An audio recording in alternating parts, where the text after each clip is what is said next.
Hope everyone was able to catch up and grab a snack and hopefully meet some new friends today during the break. It is my absolute pleasure to announce our keynote speaker, Stuart McClure, a true pioneer in the world of cybersecurity. Stuart was the CEO of Cylance, the AI-driven cybersecurity company which was acquired by BlackBerry for $1.4 billion. And a special shout out to the Canadians in the room who know how great BlackBerry was. Long before AI became today's buzzword, Stuart was already applying it to solve some of the most complex challenges in security, helping organizations stay ahead of increasingly sophisticated threats. Today, as AI continues to transform every industry, there's no one better to help us understand both the opportunity and the responsibility that comes with it. Please join me in welcoming to the stage Stuart.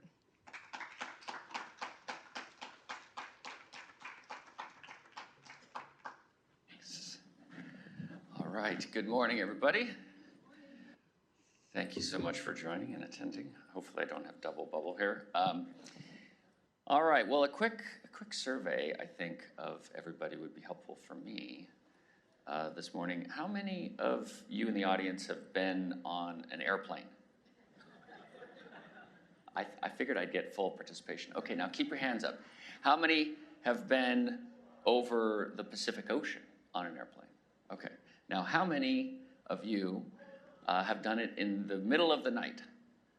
Okay, now how many times when you were doing that did a hole open up in the plane and pull out people?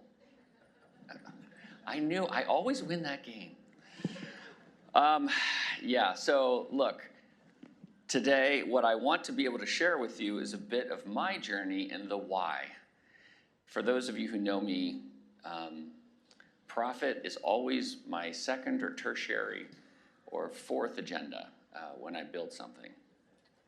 I always, right or wrong or indifferent, begin and anchor on mission. And it's that mission that I was gifted many, many years ago. So today, I want to share that story a bit and then tell you what I'm doing next so that you get a sense of the big challenge that I have. And I need everyone's help because this is probably one of the biggest challenges, not just that I've set out to achieve, but that the world has. So I might fail spectacularly, but that's what I love about it. All right, so you probably don't recognize anybody on there except maybe the cherub in the middle, but that is me at age 19. And that is the Red Carpet Club. I wasn't supposed to be drinking, by the way, but don't tell anybody. But that was the Red Carpet Club in Honolulu, Hawaii. My mother is on the far left. My brother is to my right, our left. He was 10 years younger, is 10 years younger.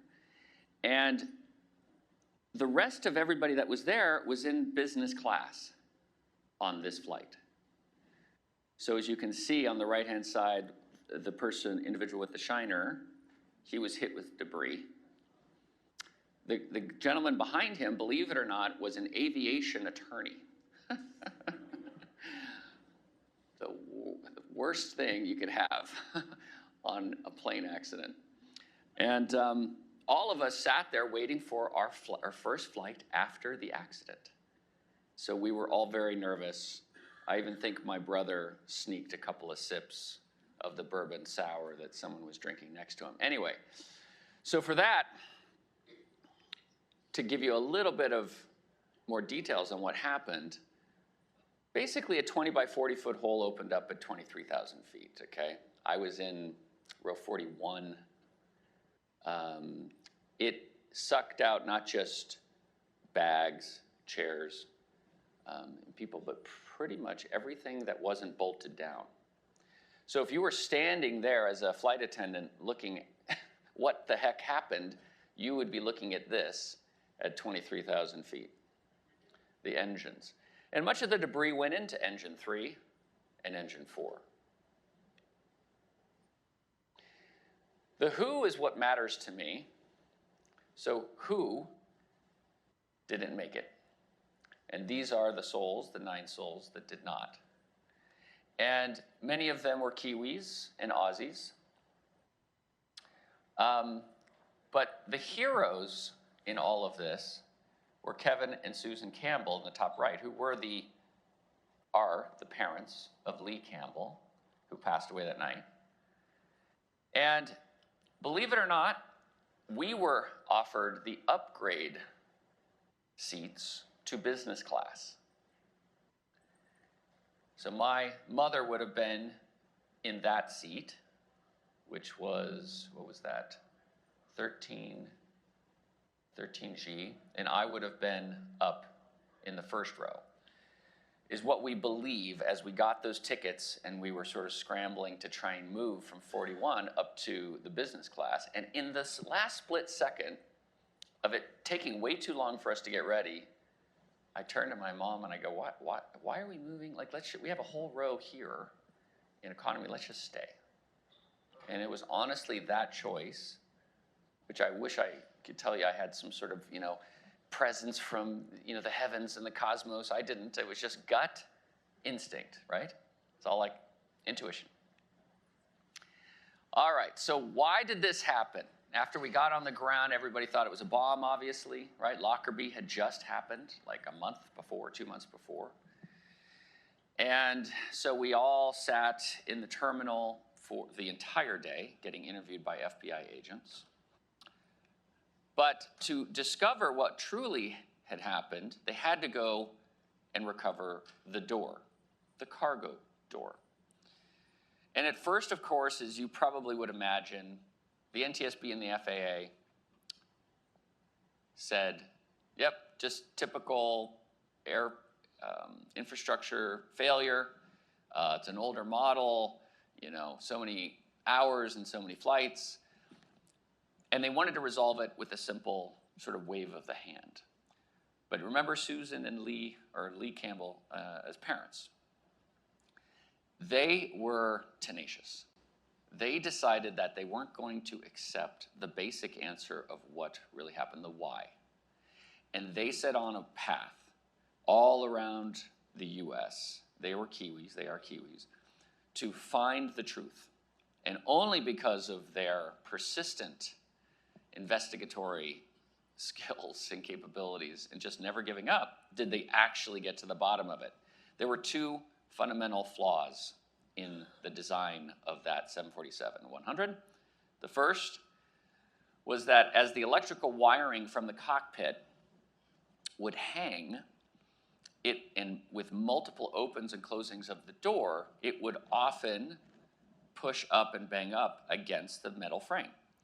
So the wiring on the wires, or the sheathing on the wires, became frayed, which caused a short, right? Because electrical touches the metal and you're pretty much shorting that thing. But, of course, the Boeing engineers that designed this are no dummies, They said, we have to have a hooking mechanism. So if something does happen to this door in mid-flight, it can hold it. Now, Boeing engineers are incredibly smart, incredibly intelligent, but are they perfect? No. So the door itself and the frame itself is made of metal, right? Steel. What do you think the hooking device is made of? Don't say plastic, although that'd be a decent choice. Aluminum. So what happens to aluminum when steel runs through it? It pretty much melts like butter. So that's what happened. The door opened in mid-flight. It blew right past the aluminum latching, which you can see right there in the circle, and the door opened, despite a design that was supposed to prevent it. So all of us survived, 346, 9 did not, and this was the chaos that sort of came through it. Now, I don't know how people had enough wherewithal to take pictures, to be honest with you. I did not have the wherewithal to go and look for my camera, but some folks did, and luckily they did, so you could capture what was happening. So for about 19 minutes, the plane simply went down, we thought, over the Pacific Ocean and was going to ditch into the water. But thank goodness the amazing pilot had better ideas. So I was gifted with the pleasure of actually giving him a call.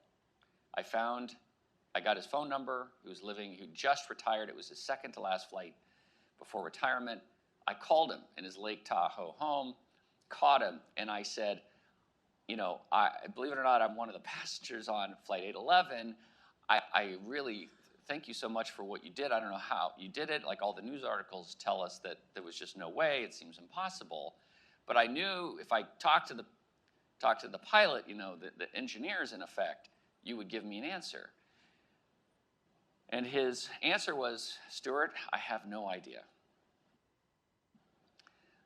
So I said, well, what does that mean? You have no idea. He's like, well, when we got down on the ground, they pulled the cockpit flight recorder, which has all the telemetry of the plane, all the decisions made by the pilots, and we put it into a simulator in Honolulu. And we spent a week, both myself, my co-pilot, and an independent pilot, simulating that flight to attempt to get the flight to land as we got it to land that night. And in over 200 simulations, every flight landed in the ocean. So of course, once I heard that, I didn't need to hear much more. I said, okay, thank you. I know what I need to do now.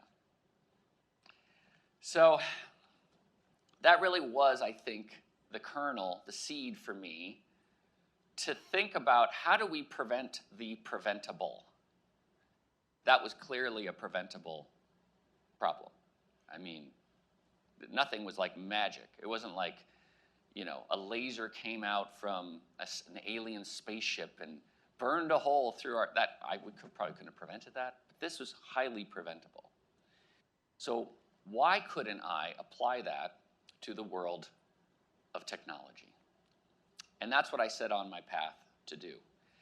So the first company that I started here in Orange County is Foundstone in 1999, right out of Irvine, right down by the Spectrum. And that was the sole mission of the company, was to find vulnerabilities in computer systems and networks and prevent them by knowing they're there and either fixing them with patches or preventing them through configuration changes and layers of security.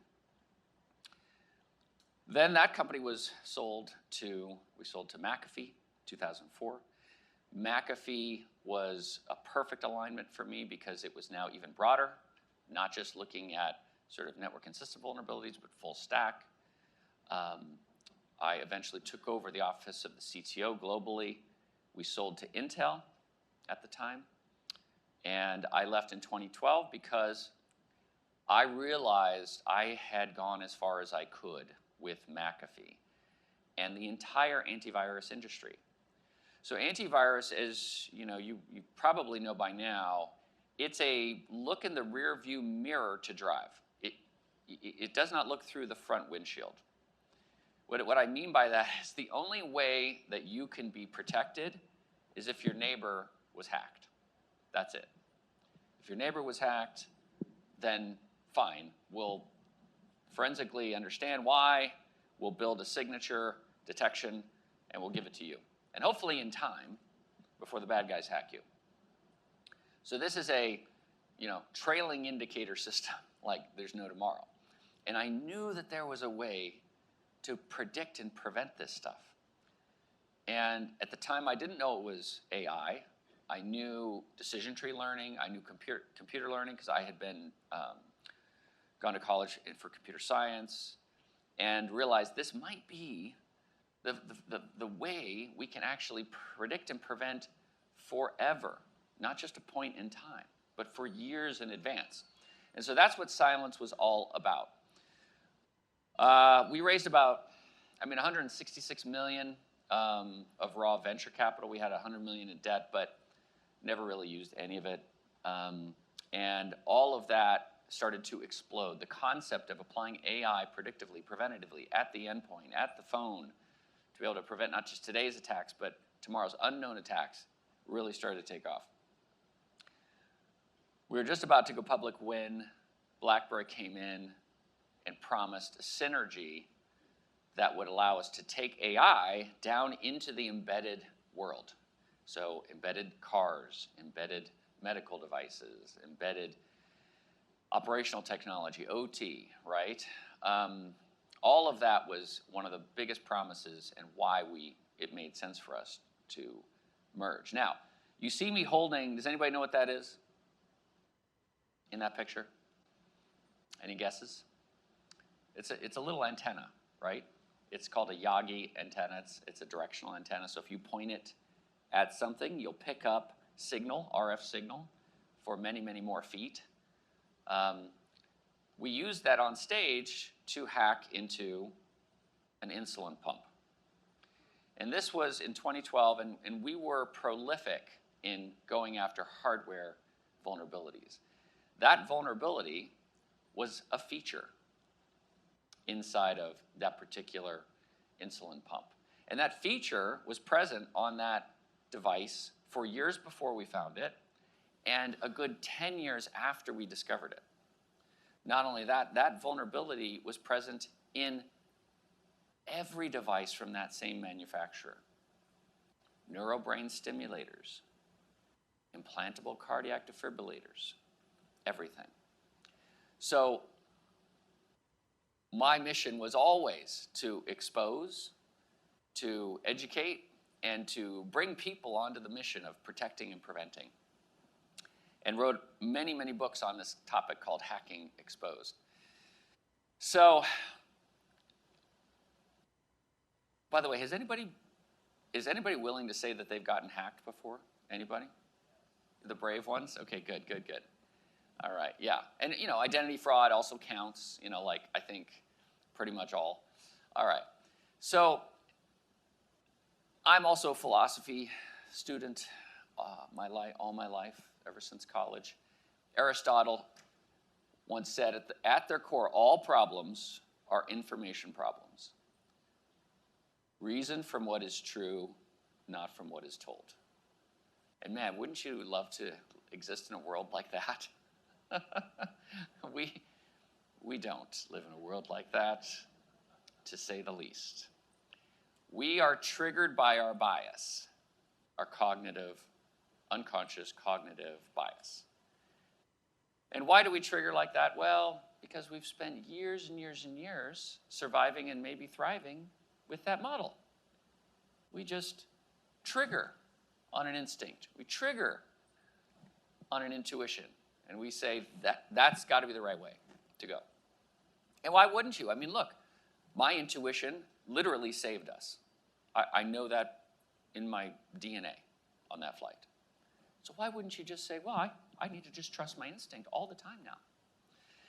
You can't. It's the deadly mistake.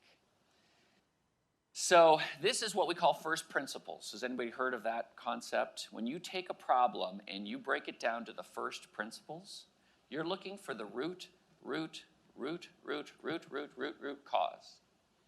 And it's only there, based on truth and information that you build and experience, can you start to build upon it.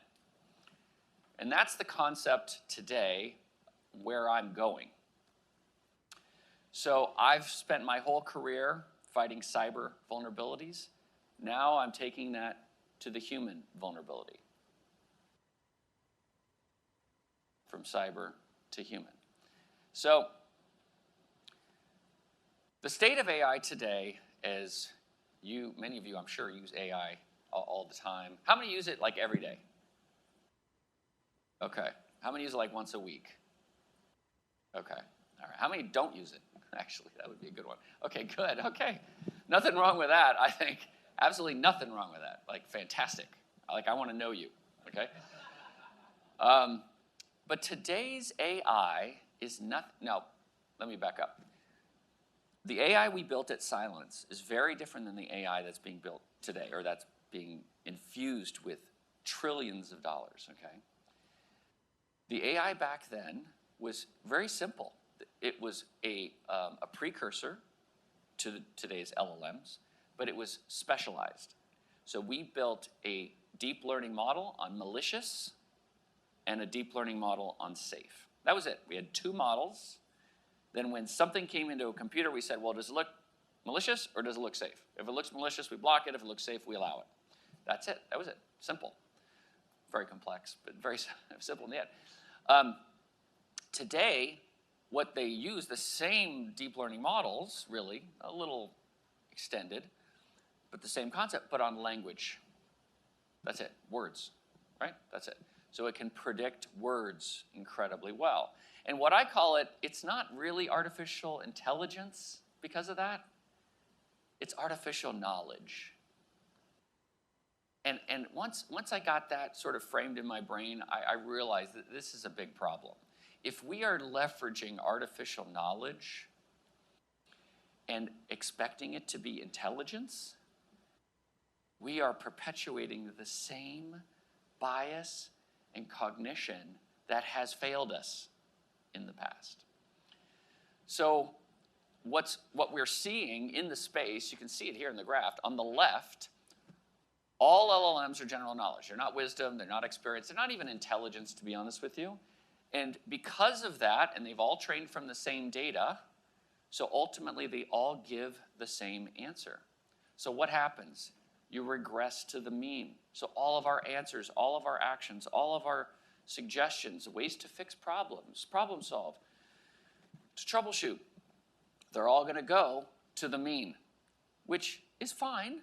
There's value in the mean, but it's the unique alpha, the left and the right of the bell curve, is where you get your true creation, your true uniqueness, your true originality, and the true newness of life. And that comes only today from the human brain. So you probably recognize something like this, right? A Zoom meeting. And if you just take a moment and look at each pane, it's probably pretty real. There are people that are off video, that you don't even know if they're listening, who knows what they're doing. There are people that are in different time zones, like it's midnight. But my poor India team, like, I don't know how they do it. They're amazing. But they've got to be a little tired, right? And we want to work around that.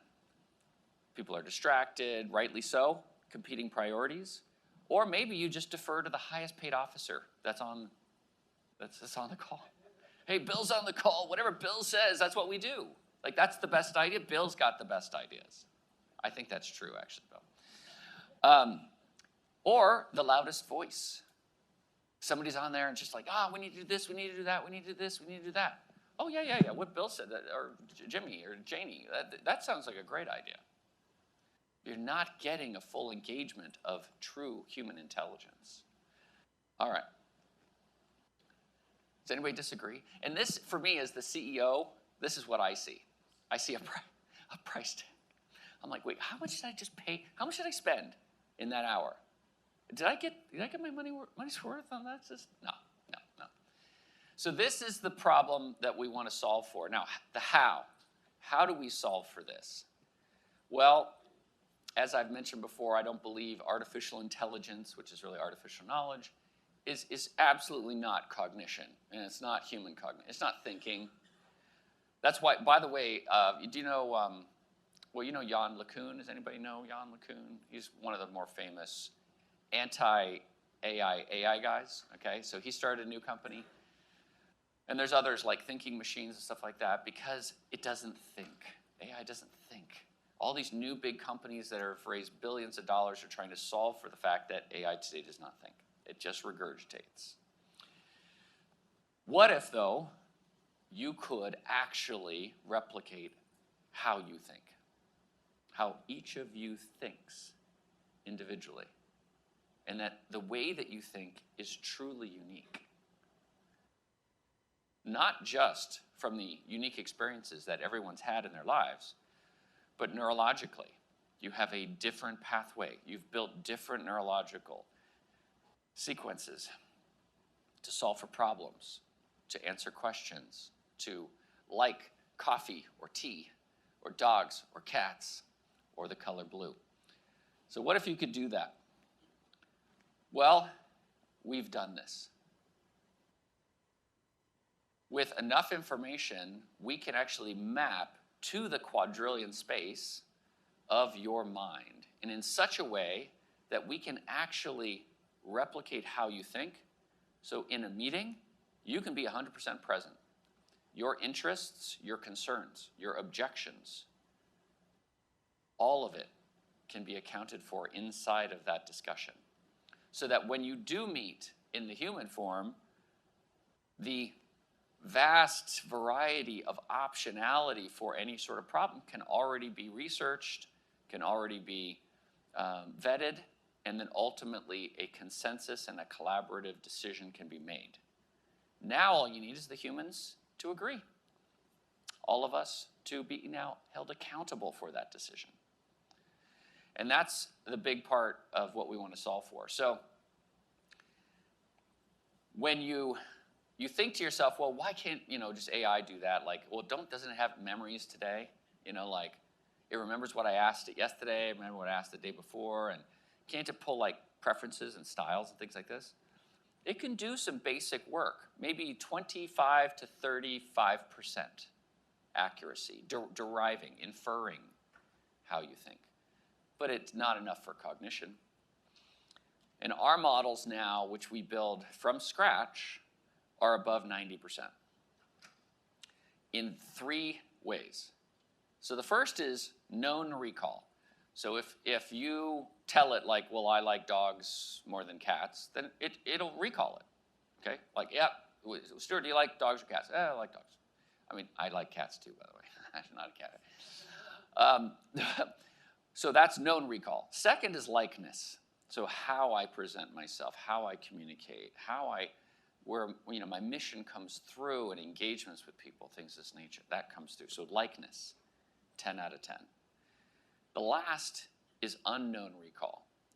So any system like this needs to be able to think like you. So if I've never told it, that I've never said the word dog to it or cat to it, and I ask it, are you more of a dog or cat guy? It'll answer it. It'll answer it. And that's in the 90th percentile. So it's that unknown recall, which is today no one has done. No one. So we're super proud about this.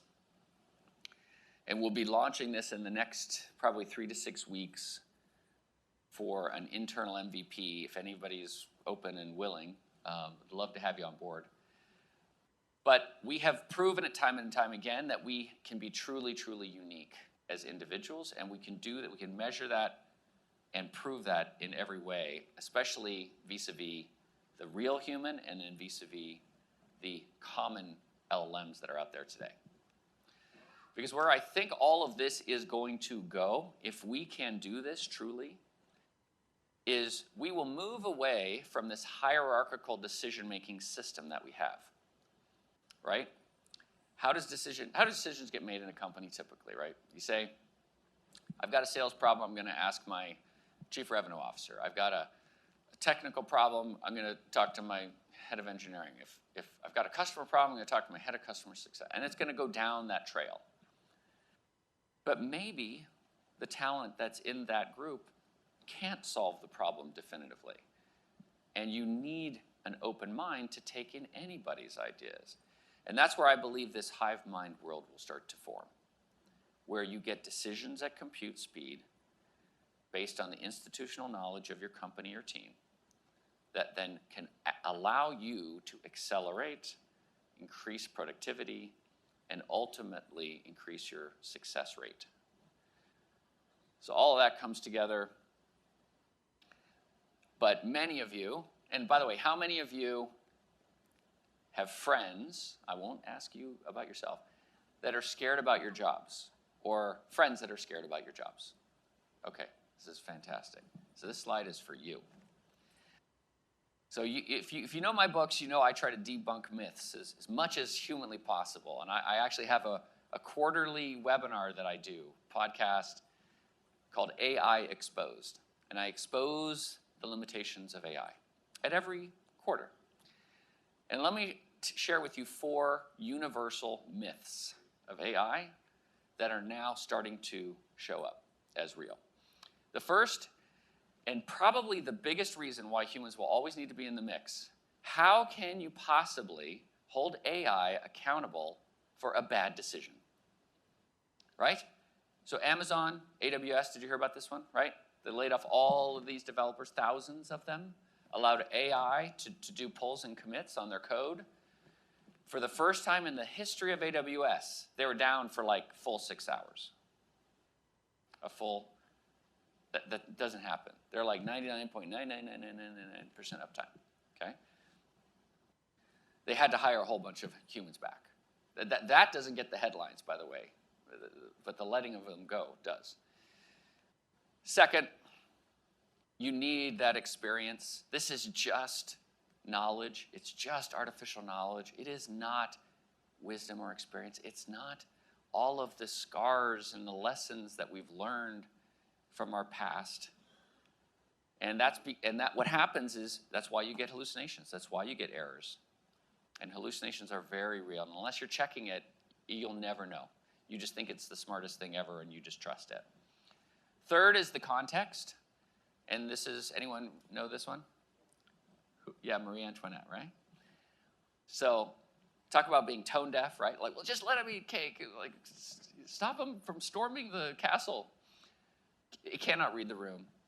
It has no real memory, although some of that is getting solved for to a degree, and I think it will be solved for in the world of LLMs. And then lastly, there is no mission. AI just takes orders. That's all it does. It has no spontaneous agency whatsoever. So I'll leave it with this thought. Desmond Tutu, there comes a point where we need to stop just pulling people out of the river, and we need to start going upstream and finding out why they're falling in. I love our detect and respond muscles. They are strong. But we can apply it to the prevention as well and prevent 99% of that which we detect and respond. And with that, I will hopefully inspire you to predict the failure and prevent the fall. If you want more on me, I'm at stuartmcclure.ai. Thank you very much.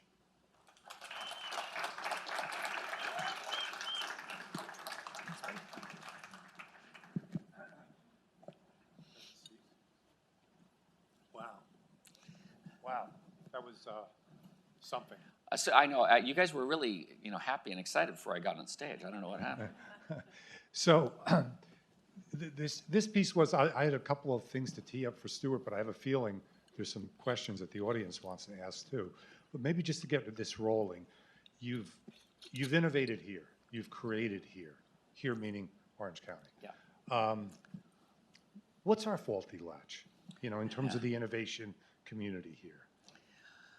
Well, I think a couple things. The first is what I heard earlier on the panel, which is a lot of great minds here, a lot of great ideation, innovation, entrepreneurship, but not a lot of deep pockets that are willing to risk their money in the venture space. That's why I'm heading to Seattle tonight. I was in New York last week. I was in the Bay Area the week before. I'll be back in the Bay Area in a couple weeks. I'm going to Boston after that. I love all the investors here. They're wonderful people. They simply don't have the risk appetite or the deep pockets. I mean, they're not raising $3 billion funds. That's what these people are doing. And they're doing it every 6 months. They're willing to throw, 1, 10, 100 million at 100 deals a year. And there's no one down here that can do that. It's a volume thing and it's a risk appetite thing. That's what I've seen my whole career here. And I've tried every single company. I've done all the rounds. And part of the reason we bumped into each other on a flight 2 weeks ago. Yeah. I was heading to New York, you were. Yeah, and that's right. Both looking for capital, for you for your company and me for some of the companies that we support. Yeah, I've always said if we had 2 or 3 sort of institutional tier ones come and be birthed from here, tier 1 investors come and birth there, and we would be off and running because the talent is real and the innovation ideas are real. That's the sad state of it. Yeah. So that's one of the faulty latches? That's one of the faulty latches. The other is, and again, this is all, waves that come and go, right? So you remember the dot-com wave? It was like, you're not spending enough. I remember I was pitching in the Valley for Foundstone, and the very first investor that we bumped up against said, oh, you're not spending enough. And we were trying to raise like $10 million. He's like, oh, you need to raise a lot more money than that. Like, I'm looking at pro forma, you need to triple your marketing spend. Like, why would I do that? I don't need to do that. But to get money, I needed to do that. I needed to tell them that, even though it was disingenuous. And it's these trends that you have to follow, unfortunately. So the current trend today, of course, is AI. And the second part of that trend is they tend to value PhDs over practitioners. And they tend to value those that are first-time founders, I'll put it to you that way. Not the old guys like me, unfortunately. And that's the truth. And it's okay. It's just one more challenge and hurdle that we got to jump over. But at the same time, those are real. You have to follow the trends, unfortunately, because investors invest on FOMO. They invest on, hey, their buddy at such and such is getting in on this deal. Do you want to get in on this deal? And that kind of thing. And they don't want to miss a deal. So that's the other side of it. I do think, though, the talent, the folks that graduate from here, they leave quickly because they don't see the potential to, let's say, start with this company, the startup, that can get fully funded. And if it doesn't work out, they can walk across the street to another fully funded company. And so they have career resiliency. They don't have that here, really. They have it in the Bay Area. I mean, you could literally walk around the corner in a WeWork space and be like, oh, I just got fired. Are you looking for people? And they'll be like, oh yeah, absolutely, we're hiring right now. So that I think it's density too, and the problem of scarcity. Yeah. So to that point, you're almost moving from underfunded company to underfunded company. That's right. Exactly. Which is hard. You really have to have high resilience, high adaptability, and high risk taking. And probably not a family, or it makes it challenging. So those are probably the two, I think, biggest. And I will say age is all relative. So to me, Stu, you're young. Thank you. Thank you. What about, before we take a question from the audience or so, what about the aspect, I think you touched on it a little bit, but there is this fear that AI is going to take jobs. Yeah, it is.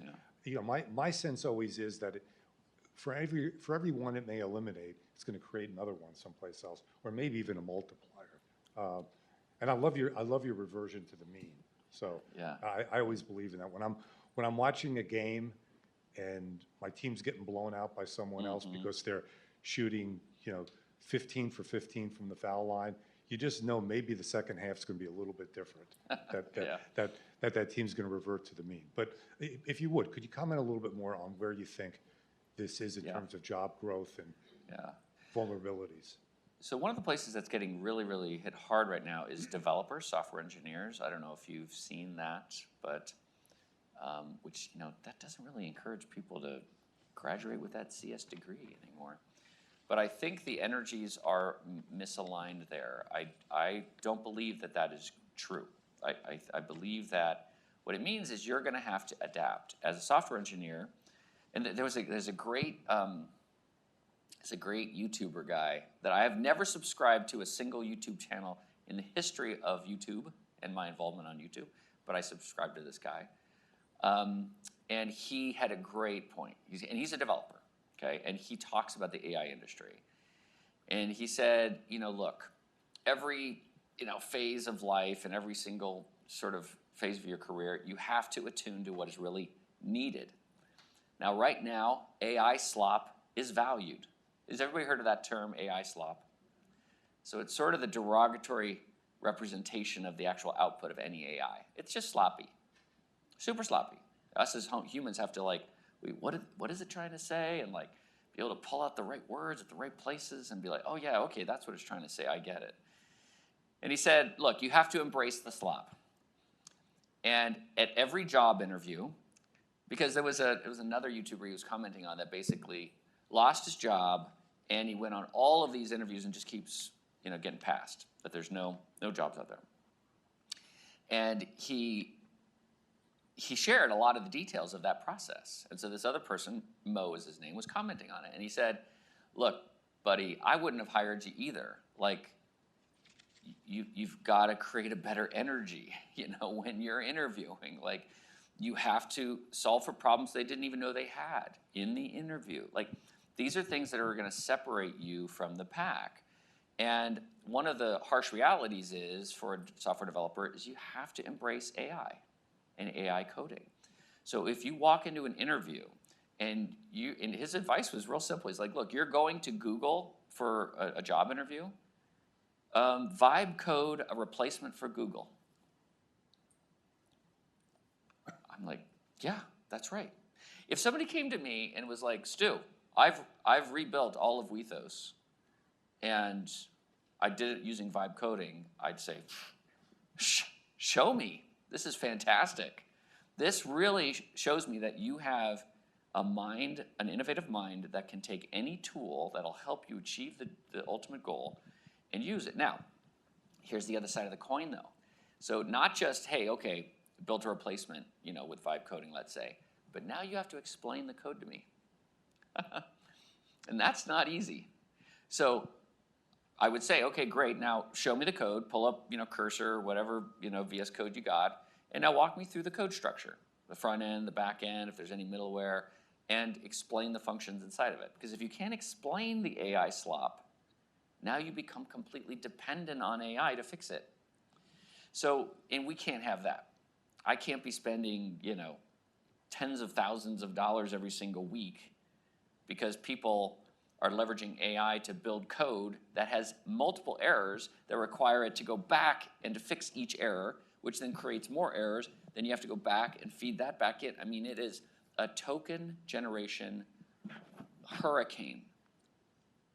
It is an absolute class 1, like tyrannical typhoon of tokens. So you have to be smart. You have to know it. You have to know how to manage AI to help you code quickly. And it can code very quickly, but it's not always the best. So anyway, those are the realities, I think, of the world. Now, things like, data analysts, there are some positions that will be impacted for sure. I think consulting is a big fear, McKinsey and Accentures and EY, PwCs, these guys are rightly so fearful, and they're getting on the train. They're engaging with AI and trying to figure out how do they get rid of that. Yeah, I mean, think of that from a consulting study.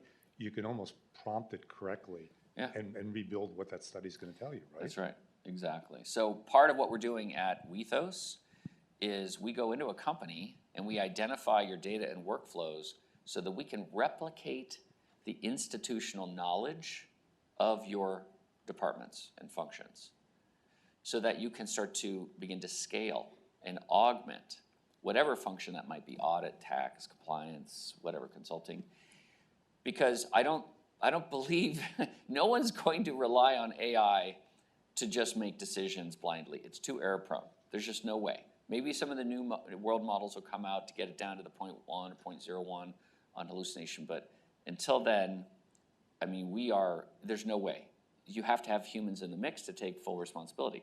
And if you believe ultimately that there'll be the future worlds will be AI to AI, so an AI will sell to another AI that'll buy from that AI and go down the mix, if that's what you really believe, and many people do, then you absolutely need the unique representation of human thought inside that mix, or you will simply have nothing but average. I mean, how does Coke compete with Pepsi if they're following the same marketing plan, genius marketing plan that came out of, OpenAI or Gemini or any of these places? They're not different. They're all the same slop. So just put it in perspective a little bit, weather the storm a little bit, adapt, and be AI savvy. Great advice. How about the audience? Anybody have something here? We'll go with you right here. Do we have Here. I got one. It's not like a question, it's just it's an observation which I have been because we are working on a capability testing on a real life project for our standard, we are doing the compliant city project, so we have done the capability testing on AIs, what exists, and it is what exists, it can be helpful for us in our project and all that.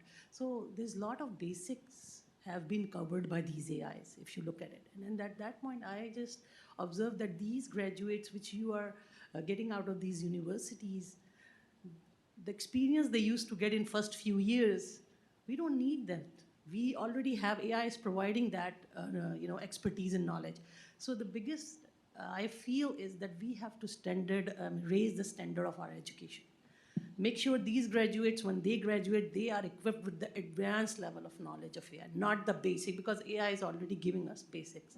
So that's why I wanted to really talk to, because Orange County is really active in this thing. So I think we have to raise that education standard to a level so when these graduates came out, they're already at advanced level to be hired immediately, because even with company like this, we don't need basics, expertise. So. That's true until you get the bill. Yeah. Yeah, we'll have to prove it out a little bit, because for every one question you ask of AI, it traditionally triggers at least 9 more questions. And so it's not a 1x, it's like a 9x the cost of what you think it will be, and it catches you off guard. In fact, a lot of people are getting the bills and starting to slow down their rollouts of AI because of this. So there is a point of diminishing returns, I think, but you're absolutely right. I agree with you with regard to the educational system and infusing AI, the knowledge of it, the leveraging of it, come with not just, hey, I know how to open a ChatGPT app, but really know how to leverage it, how to reduce the hallucinations, reduce the errors. And there are many ways to do them today. It's not easy, but you can. And so bringing all of that to bear, to me, has to be taught. It has to be assisted. And I think they will. I think educational systems will naturally have to step up because, going to school, a big part of it is to get a job. Over here, in the middle. Sure. I'm so inspired by you, Stu. My name is Hemiday, and I'm in AI marketing. Nice. I think one of the things that I'd love to hear you speak about is, because I'm a geek as well, and I vibe code and I create systems with AI. When you do know the foundations of start to finish and how to reverse engineer what you vibe coded, are you seeing that the people that apply the science could actually suffer from burnout? Because I think you can keep going and going and going, and when you're deep into it, innovating, are you seeing that being discussed as opposed to Yes. losing your job? Yes, yeah, I am absolutely, because the most senior folks are the ones that are bearing the burden of understanding. The juniors, you sort of expect them not to understand, but the seniors have to take responsibility for the juniors, and so they tend to get burned out. I have multiple folks like that on my team, and I constantly have to tell them, like, leave this office. Like, this is ridiculous. Like, I get there at 8, you're here. I leave at 6, you're here. Like, you need to have something else going on. But they get into these rabbit holes of AI vibe coding, et cetera, and it's very difficult to break out. So I do believe there is going to be a falling off stage at some point here soon, where the value of AI is not worth the risk to the individual, to the team, et cetera, et cetera. Now, I don't know where that balance is going to be yet, and I don't know when, but there will be a balancing. You can sort of feel it out there if you watch enough of the news and sort of the zeitgeist discussions. You can start to see it starting to happen now. People are not as highly valuing. Like take for example Opus 4.7, which was the latest Claude that came out. and even Mythos. I don't know if you've heard of Mythos, right? All the hype around that, which is silliness, right? It's all marketing garbage.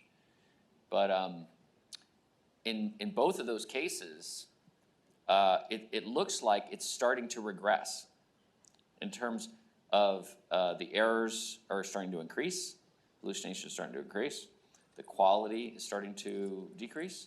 So we've said in the industry for many years now that it will hit a ceiling and not be able to get any better.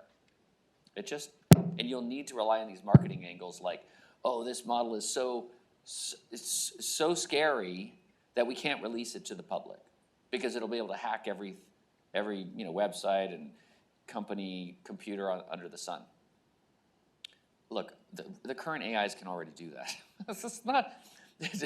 That's not a reason to hold that back. There's other reasons why. I think they're starting to see that there's a limit now to what you can do with text. And that's because that's what they've trained on, just trillions and trillions of words. So, yeah, I don't know. I'm hopeful, and we're going to make it all through this quite well, actually, in my opinion, as humans. But we do have to make sure that we are savvy enough to be able to say things just like that. Like, can you, credibly go to somebody that thinks they know AI and say, that's not how I understand it. Are you open to a counter opinion on that? And then, no, that's not, look at all this stuff, look at all this material, look at all the testing, look at all this stuff. So anyway, that I think could be absolutely part of the education, which is, hey, let's use first principles here. What's the problem? Like, let's go to the original source of the problem and let's build back up and be able to show that, empower that critical thinking. I mean, it's one thing, so I was a psych degree major, I was a philosophy major, and I was a comp sci. And I had no idea, I thought it was schizophrenic, but I had no idea what I was going to use all that for. Today, it looks like a pretty cool combo for me to be able to communicate to other humans on the challenges of technology and AI. And so I've been happy about that. But again, critical thinking, power that muscle, to me, that is the most valuable thing here. And none of us do that. So anyway, we've got to move on here. We're a little bit over time right now, and we're going to have one speaker come up and join me for 15 minutes. I'll introduce that in a minute. But I really wanted to thank Stu. I mean, you've been an inspiration to a lot of the entrepreneurs here. It's a model to follow. It demonstrates that you could build a very highly successful company here in Orange County. You got to go find the money someplace else, as Stu said. But it's doable. It's absolutely doable. And Stu's been a great friend to Octane, to the community, and I want to thank you. Thank you, Bill. Bottom of my heart. Appreciate it. Yeah, appreciate it.